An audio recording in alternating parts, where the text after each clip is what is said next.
এই মুহূর্তের সবচেয়ে গুরুত্বপূর্ণ খবর, বঙ্গোপসাগরে ফের দুর্যোগের ভ্রুকুটি, শক্তি বাড়াচ্ছে আসন্ন ঘূর্ণিঝড় সিনিয়র।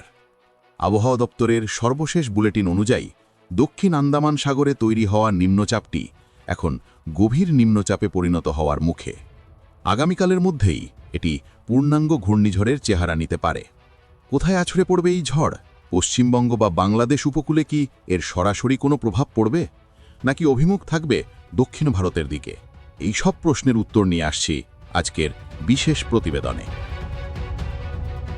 শুরুতেই নজর রাখা যাক ঘূর্ণিঝড়টির বর্তমান পরিস্থিতির দিকে।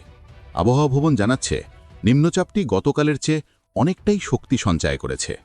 এই মুহূর্তে এটি দক্ষিণ আন্দামান সাগর এবং দক্ষিণ পূর্ব বঙ্গোপসাগরের মধ্যবর্তী এলাকায় অবস্থান করছে। এর গতিপথ পর্যবেক্ষণ করে আবহাওয়াবিদরা জানাচ্ছেন, প্রাথমিকভাবে এটি উত্তর পশ্চিম দিকে অগ্রসর হচ্ছে। তবে চিন্তার বিষয় হল এর ভবিষ্যৎ গতিপথ। উপগ্রহ চিত্র বলছে, ঘূর্ণিঝড়টি সম্ভবত তামিলনাড়ু এবং অন্ধ্রপ্রদেশ উপকূলের দিকে এগোতে পারে। তবে সমুদ্রের মাঝপথে এটি দিক পরিবর্তন বা রিকার্ভ করে ওড়িশা বা পশ্চিমবঙ্গ উপকূলের দিকেও বাঁক নিতে পারে, এমন সম্ভাবনাও উড়িয়ে দেওয়া যাচ্ছে না। তাই আগামী 24 ঘন্টা অত্যন্ত গুরুত্বপূর্ণ। ইতিমধ্যেই এই সিস্টেমের প্রভাবে আন্দামান এবং নিকোবর দ্বীপপুঞ্জে আবহাওয়া বিগড়েছে।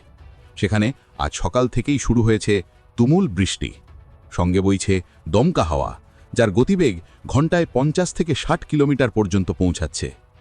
নিকোবর দ্বীপপুঞ্জে পর্যটকদের সমুদ্রে নামার ওপর নিষেধাজ্ঞা জারি করা হয়েছে। স্থানীয় প্রশাসন নিচু এলাকা থেকে মানুষকে নিরাপদ আশ্রয়ে সরানোর প্রস্তুতি নিচ্ছে। এবার আসা যাক আমাদের রাজ্যে এর প্রভাব প্রসঙ্গে।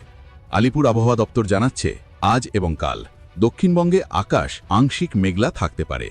তবে ঘূর্ণিঝড়টি যত কাছে আসবে ততই বাতাসে জলীয় বাষ্পের পরিমাণ বাড়বে। এর ফলে আগামী 27 ও 28 নভেম্বর থেকে দক্ষিণ 24 পরগনা, পূর্ব মেদিনীপুর এবং উপকূলবর্তী জেলাগুলোতে হালকা থেকে মাঝারি বৃষ্টির সম্ভাবনা রয়েছে। একই চিত্র দেখা যেতে পারে বাংলাদেশের খুলনা ও বরিশাল বিভাগেও। সমুদ্র এখন থেকেই উত্তাল হতে শুরু করেছে, তাই মৎস্যজীবীদের জন্য জারি করা হয়েছে বিশেষ সতর্কতা। যারা গভীর সমুদ্রে মাছ ধরতে গিয়েছেন তাদের অবিলম্বে অর্থাৎ আজকের মধ্যেই উপকূলে ফিরে আসা নির্দেশ দিয়েছে কোস্টগার্ড। আজ থেকে পরবর্তী নির্দেশ না দেওয়া পর্যন্ত মধ্য বঙ্গোপসাগরে মাছ ধরতে যাওয়া সম্পূর্ণ নিষিদ্ধ করা হয়েছে।